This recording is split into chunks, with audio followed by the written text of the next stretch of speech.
There is one quite serious problem, of course, which develops when one attempts to apply experimental or so-called way-out techniques to science fiction.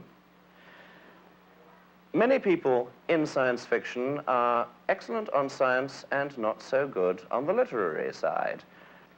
I'd like to see us go back to the original meaning of the word masterpiece. It was the piece of work which an apprentice had to produce at the end of his time in order to prove to his teachers that he was a complete master of the techniques of his speciality and was fit to go out and teach them to other people. After that, he was free to go and do his own thing. And in connection with what's been so often termed the new wave in science fiction, I'd like to underline one extremely important point. Before one breaks the rules in a field where giants have walked, one must know why those rules were created in the first place. The example which I usually adduce is to say that if it were not for the fact that Picasso was one of the half-dozen great portrait painters of his generation, he could never have become the seminal influence which he is on modern art.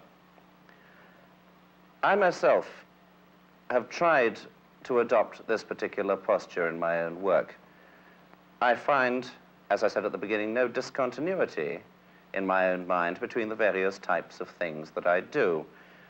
I've written novels like Stand on Zanzibar and The Jagged Orbit, which involve some quite unconventional narrative techniques. And yet I would not claim that these are particularly new, they are adaptations. I would further say that I have shown, in some sense, I can do the standard narrative bit standing on my head. In fact, I go to these more exotic narrative techniques primarily in order to make points which simply cannot be made in any other way, in my estimation.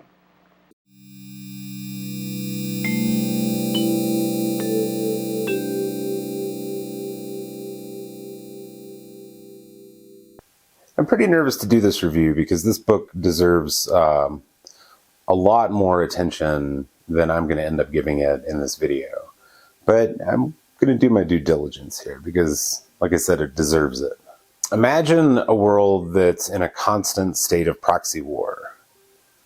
Imagine a world that is controlled by conspiracy theories and casual terrorism, both stochastic and violent.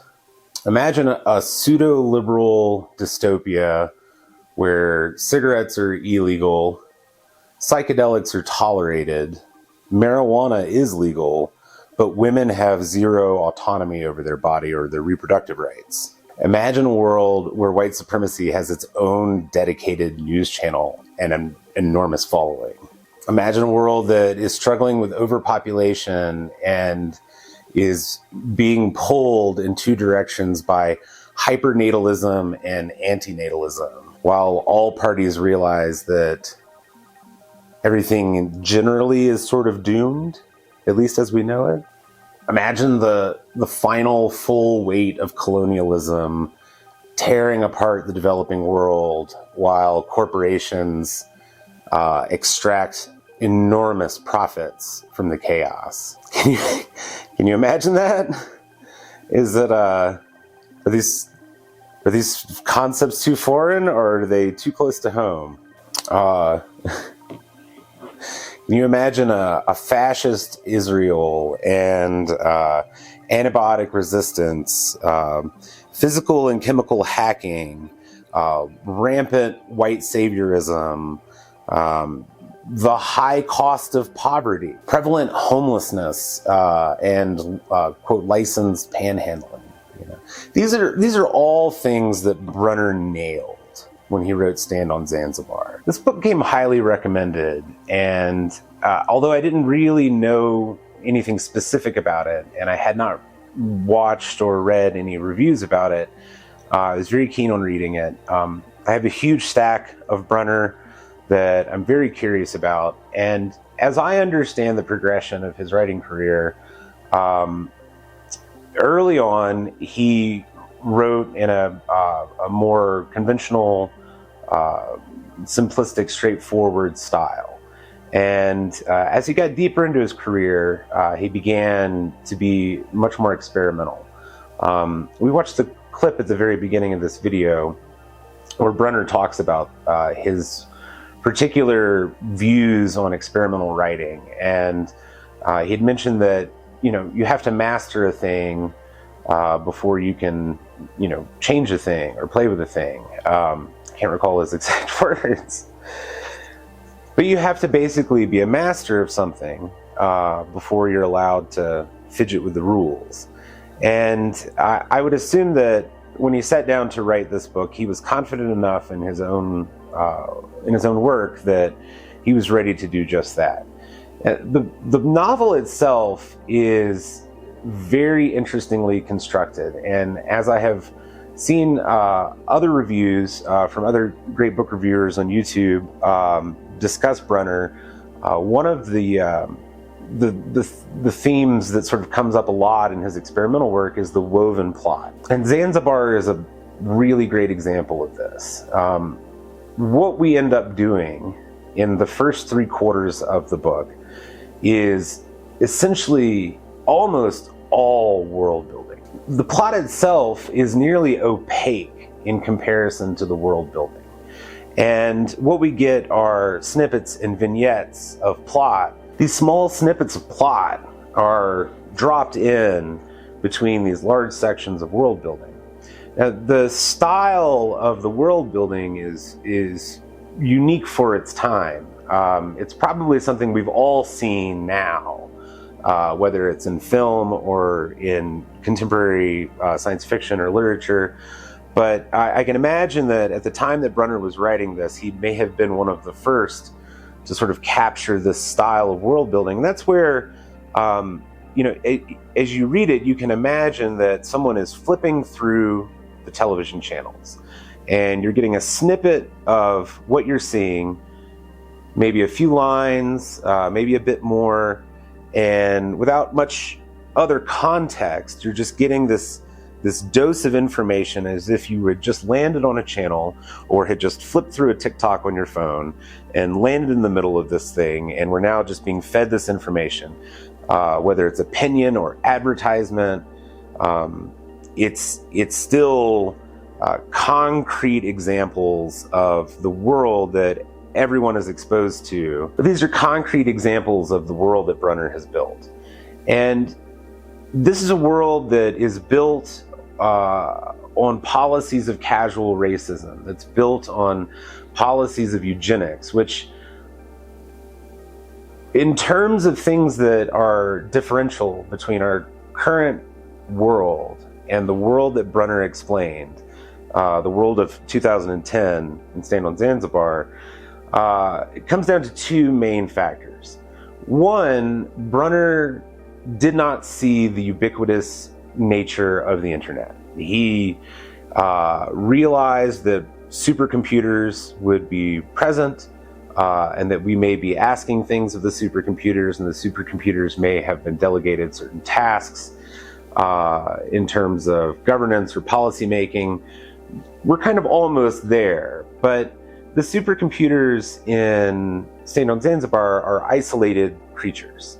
And for the most part, everyone else still experiences mass media in a three-dimensional form of television, So it's still very focused on the idea of broadcast information instead of a ubiquitous network of information sharing.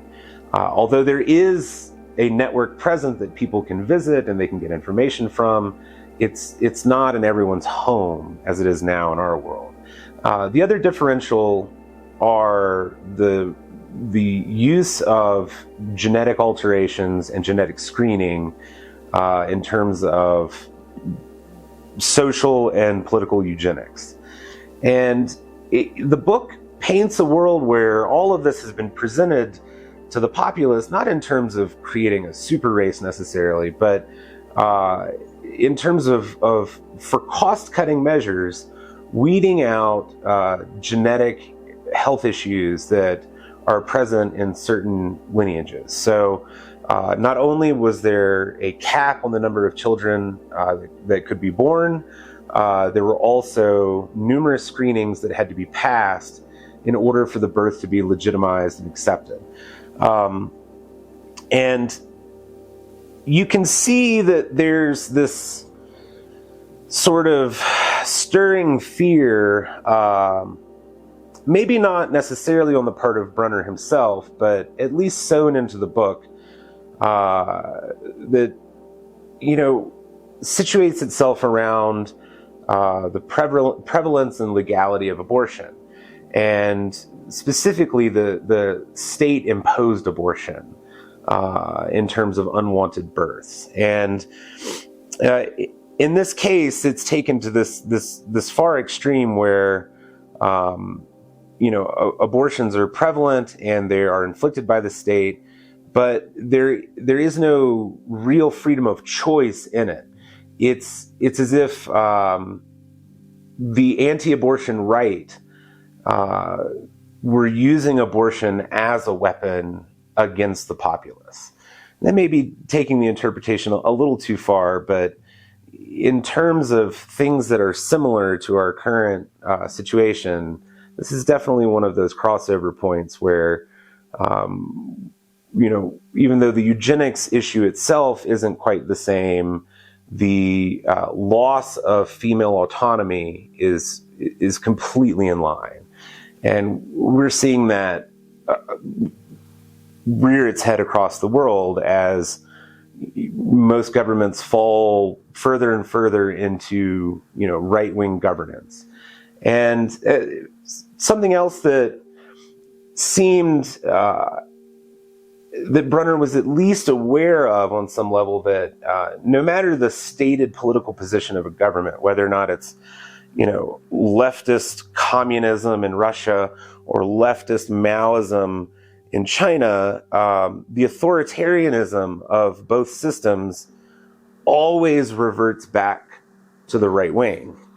And if we look historically, and I don't want to go off on a complete tangent here, but if we look at historically at the term right and left wing, they come from the last reign of the French Louis, and it was a physical location of the ministers in his court.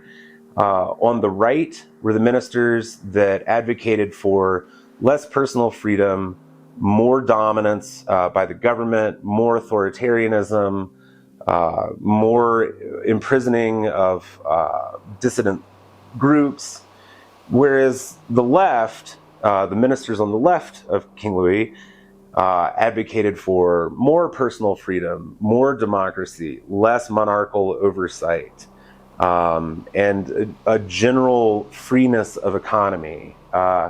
So no matter what the stated political positions, and we see this in the world today, no matter the stated political positions of, quote, leftist governments, they're still at their core right-wing authoritarian governments. So China is most definitely a right-wing authoritarian country, and Russia is most definitely a right-wing authoritarian country. And the United States, on some level, we're in the balance right now, whether or not we're going to be a free and open society or whether we're going to completely cave to right-wing authoritarian governance.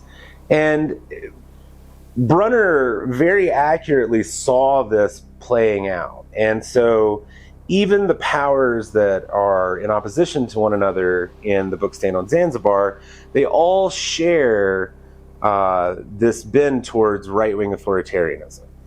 So that's as deeply political as I want to get about it. But the other major issue that comes to light in the book is this very ingrained, publicly acceptable racism. And you can see it works systemically within the governments. It works systemically within global policymaking. There are deeply held racist beliefs that are so ingrained into the policy and the populace that there's not really any sort of acknowledgement that this kind of bigotry is unacceptable. Now, the way that this has evolved is very similar to the way it's evolved now.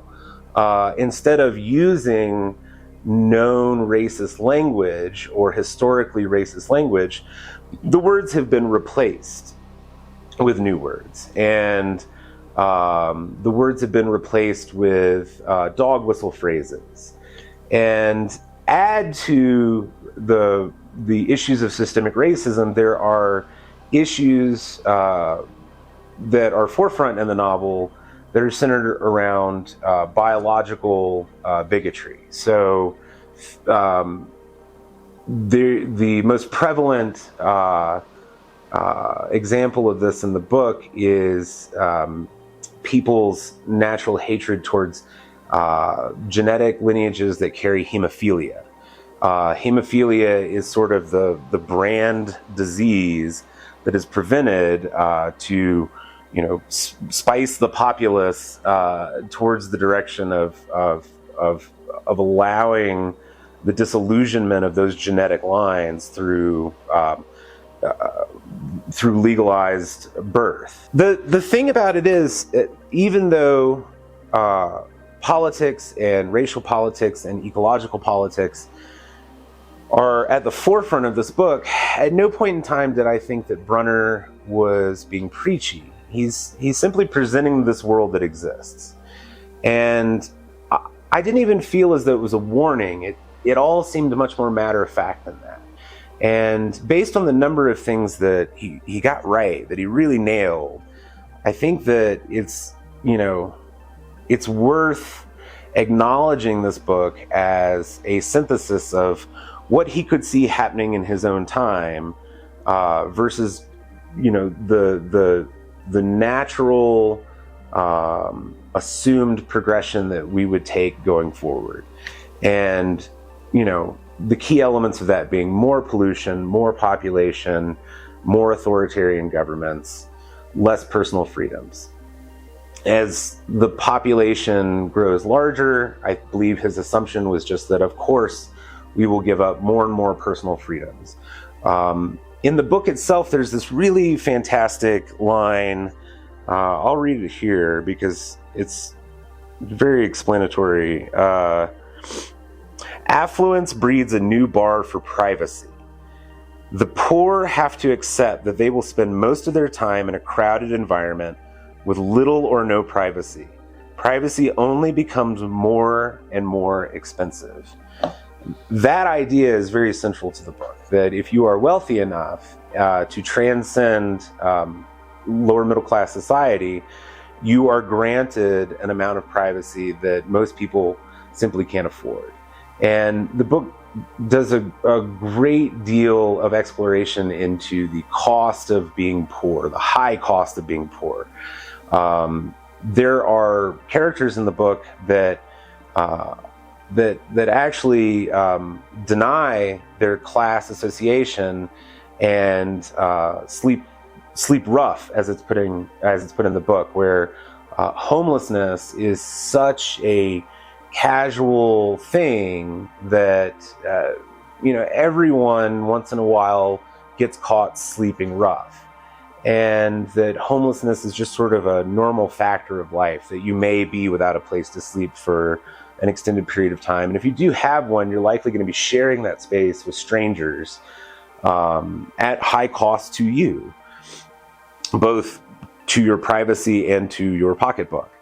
So these are definitely themes that are present throughout the book and very relevant to our current situation in life. Just to circle back on the plot distribution and the plot construction, before I fell off into a tangent, I was talking about how the first 3/4 of the book were world building. And the plot was very opaque, and the plot was really having to pull threads to figure out where we're going and what we're doing and who are our main characters and who are the characters that are going to play a minor anecdotal role in the book. It's very hard to suss this out in the first 3/4 of the book. But as you reach the last quarter of the book, there's this sort of acknowledgement that, okay, I see where we're going here. Essentially, the plot deals with a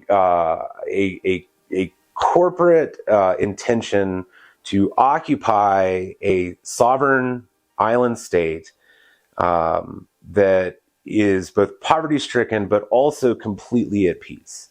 And they want to occupy this for both geopolitical reasons due to proxy wars with China, and they want to occupy it in order to harness the natural resources, the untapped natural resources of this area, along with the compliant nature of the people who live there. And so there's this outward positioning by the corporation to sort of suggest that, oh, well, we see the damage that colonialism has wrought on Africa and other developing worlds. And what we need to do is we need to go in and empower the people to fix these long-lasting colonial issues, and then maybe we'll assert some dominance in a geopolitical fashion from that place. And so essentially it's just an example of 21st century colonialism, where instead of coming in with a government and saying, straighten up and fly right, you're doing our rules now, we come in with a corporation, and the corporation says, hey, we're assuming ownership over this, but we want to give you, the native people, stewardship over it, and let us employ you, and, let's set up the company store, so to speak.